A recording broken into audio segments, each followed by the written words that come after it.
They are accusing Democrats of saying we spend too much. For anyone that wants to entertain that thought, I ask you to think about the last time a person has said in this country that the government does too much for them, that their Social Security check was too high, that teachers are paid too much. When was the last time anyone has heard or seen that? My friend from New York, Ms. Ocasio-Cortez, said, quote, I ask you, think about the last time a person has said in this country that the government does too much for them.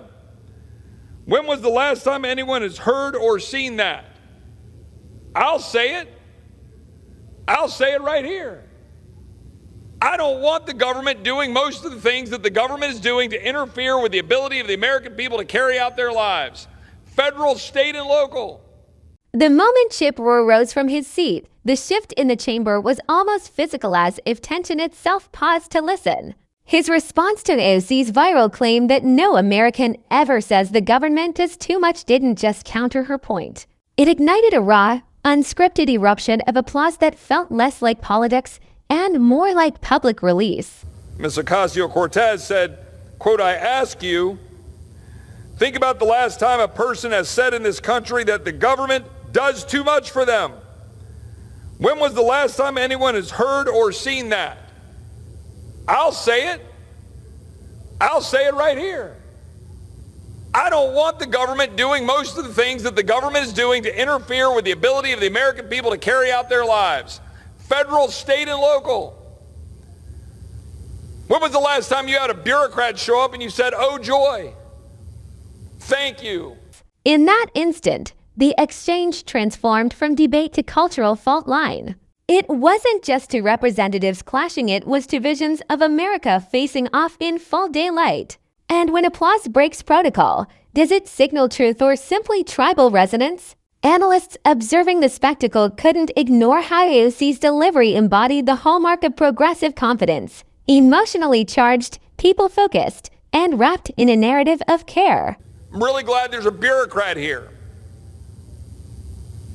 When was the last time you were thankful for $32 trillion in debt, $100,000 almost for every man, woman, and child in America? Anybody thankful for $32 trillion in debt? Anybody? Anybody thankful for a border that's wide open being exploited by cartels while fentanyl comes in and kills our children? Everybody thankful for that Department of Homeland Security that doesn't actually secure the homeland?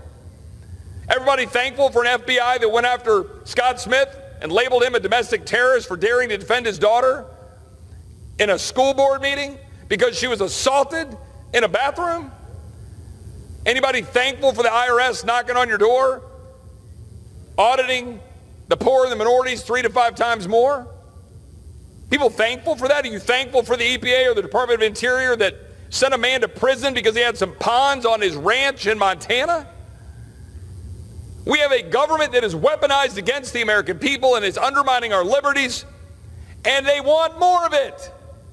My colleagues on the other side of the aisle want more government.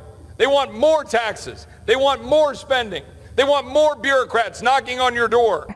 For years, she has positioned big government as synonymous with safety, fairness, and advocacy for the vulnerable. Yet Roy's rebuttal exposed a dangerous Achilles heel. Compassion without accountability can become coercion disguised as care. Representative Ocasio-Cortez, what do you say to that point, right? When we've got a significant amount of evidence that China owns the vast majority, if not all, 80% plus of the cobalt mine production coming out of Congo, et cetera. And we know, I think it's irrefuted, that there's child labor exploited to get those minerals.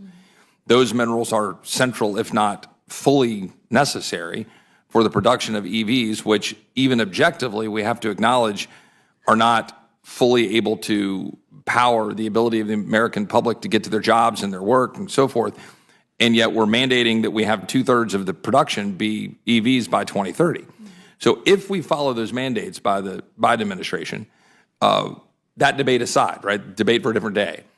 If you follow those mandates, you got to have a massive, massive amount of battery production. And by all indication, the vast majority of that Congo production is controlled by China. A huge amount of that has child labor and other issues that we've talked about. And you got trafficked child slaves that are reported in the production of it. Why on earth would we want to limit the ability of Americans to go mine cobalt? Now, I might say, well, that's kind of great because I actually still want the internal combustion engine. I actually think it's more affordable and better for the American worker who wants the plumber in San Marcos, Texas, to be able to go to work and afford the car. But if you buy into the motion of having, EVs that you can drive all over creation, even if you're from Texas and you had to do like I did. When a politician claims no one wants less government, do they genuinely reflect reality or merely impose their belief on it? Where does inspiration and ideological insulation begin? To many Americans outside Washington's polished corridors, Roy's message didn't sound like rhetoric, it sounded like lived experience. I appreciate the chairman pointing out the passing of my grandma.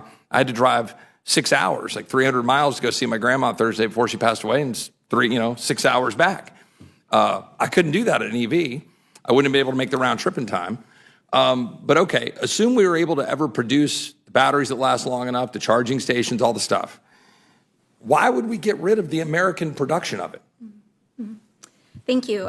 There are several different components to your question. I want to make sure that I address them. First and foremost, on the issue of child exploitation, child labor, I think it is the role of the United States for us to push back forcefully on this production, and not just in the production of energy, but across the board. We see this in textile production, energy production, cobalt mining. It is horrific. And we need to make sure that our sources do not include child labor. But to get to the core of the question, too, on the China front, is that I find it interesting that there is this concern about Chinese ownership of minerals, and it is legitimate. However, the response to that seems to be deregulation specifically for companies that are largely Chinese-owned here in the United States. These companies are subsidiaries where the benefit of what we are deregulating here, and I'll give you a specific example. I would be remiss not to mention that the minerals produced specifically at the proposed twin metals. Parents labeled as threats for speaking at school boards, ranchers fined into bankruptcy over irrigation ponds, citizens drowning under regulations they never voted for all became part of his voice. It wasn't clever phrasing that drew applause, it was recognition. When a system built to protect begins to prosecute the powerless, mine that is implicated in this legislation would most likely be shipped to China for refining and smelting to be sold on the global market. These are not American-owned companies that American mined minerals would be going to. And so if your concern is the Chinese predominance of ownership in the mining market, I would be very concerned about passing this legislation. So that, I think, on the China piece there. And lastly, on the meeting our targets and mining cobalt. I think it's a false choice to say that in order for us to mine cobalt, we either have to destroy some of the most sacred lands in the United States or rely on child labor. There's responsible mining in the United States that is available to us. But secondly, I also find it interesting that the majority presently pushes back against battery recycling, which would allow us to open the path to reducing our reliance on mining in general. There is enormous potential in recycling many of these EV batteries, but we have not made the investments or the shifts necessary in order to unlock that so that we can reduce our reliance on solely mining as the only source of battery. Thank you. Well, I appreciate that. anger becomes patriotism in survival mode. But the question remains, does frustration with power restore democracy or fracture it further? Economic experts quickly pointed toward the avalanche of fiscal reality Roy outlined: $32 trillion in national debt, rising inflation eroding household budgets, industries forced overseas by environmental mandates and bureaucratic chokeholds. His criticism of electric vehicle mandates connected policy hypocrisy to real world suffering. How can a government preach moral leadership while fueling a cobalt supply chain soaked in Congolese child labor under Chinese control? Before I give my colleague a chance to respond, as I think he probably wishes to, I would only note that happy to have a conversation about restricting Chinese ownership of any number of corporate activities in the United States, or ownership of farmland, or ownership of land near military bases, or frankly, ownership of meat packing, production, including mineral production and so forth. A significant reason why it would be mined here and shipped back is because they've got all the production facilities, because they've been building and mining these, because they've got the resources to do that. And here we've got the God-given benefit in America being able to produce very clean burning natural gas, very efficient ability to have automobiles that have an internal combustion engine, which are basically fractionally about a 1.5% of the CO2 production when you compare it to what we're producing in China, as the gentleman noted, where they've got 1,100 coal-fired plants burning in China, and we have 250, and they're building 2 a week, and we're building none. And yet we're building no nuclear plants except for the Georgia plant that was finally put online 45 years after it was permitted by the Nuclear Regulatory Commission. So I think if we're going to be serious about it, we can't say, I just don't accept the premise that this sort of general notion of, well, we got to push back on the child labor. Well, I mean, we're going to use that child labor unless we find a supply right now, because the Biden administration has put their foot on the gas to say we must have EVs in 2030 at the extent of 2/3 of our entire production line. So Toyota is not a Chinese-owned company, but Toyota has a massive production facility in San Antonio, tells me that they will largely have to put their entire assembly line starting next year into EVs pretty much only, because they can't financially afford to do otherwise with these mandates on the tailpipe rule, which will be shutting down the internal combustion engine production of the Toyota vehicles. No Chinese ownership there, because that's where they are, which will then mandate the EVs, driving up the price of those vehicles, and then they got to go control. It forces a bitter moral calculus. Can a green future be considered ethical if it is powered by exploitation in someone else's backyard? Among younger progressive audiences, the reaction was defensive yet persistent. They argued Roy's position romanticizes a past that no longer exists, ignoring modern reliance on social programs for healthcare, education, and stability. They see government not as oppressor, but as equalizer in an economy they believe is rigged. But this response raises its own. Figure out how to get the batteries and get the production. I know the gentleman seemed like he wanted to jump in on that, and so I'd like to give him a chance to respond. I appreciate the opportunity to respond. So many things to talk about here, and I agree with the assertion that we don't have the refining and the smelting capacity in the U.S., but that's self-imposed. You go back to 1995, we produced 3 times the copper of China, and today they produce 11 times more copper than us. They have 50 smelters, and we have 2.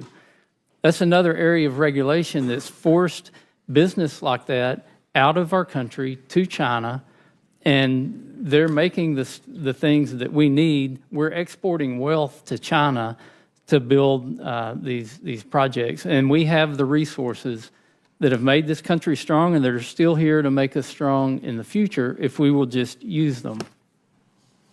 Well, I appreciate the gentleman. I will, in the interest of time, yield back. I know there's other issues here. I would just push back on the general notion that these aren't important pieces of legislation. I mean, dealing with figuring out how we're going to protect our federal lands and the wildlife and the ability for hunters and anglers to use them, all that stuff are all part of this legislation, and we all share an interest in conservation in that respect. Look at Texas. We have very little federal ownership of the land, happily so. But where we have federal lands, we ought to try to manage it appropriately for good stewardship for multiple generations, including production in AMWR, which is a tiny, tiny fraction of the footprint of the entire state of Alaska. Lots of studies about wildlife benefits and so forth. But we'll put that aside for a different day, and I'll yield back my time. Haunting truth. When survival itself becomes dependent on an increasingly powerful state, is that progress or a silent surrender of autonomy? Can help evolve into control without being noticed. Seasoned lawmakers watching the exchange saw beyond the applause. They saw a warning. The divide is no longer simply left versus right, but dependence versus distrust, mandate versus freedom, ideology versus consequence. Chip Roy's moment was not just a rebuttal, it was a signal flare for a country at war with its own vision of governance. The applause was real. The divide is real, but applause ends. Laws remain. And the unanswered question now hangs heavily in the air. Will this moment inspire reform or simply fuel another round of applause without accountability?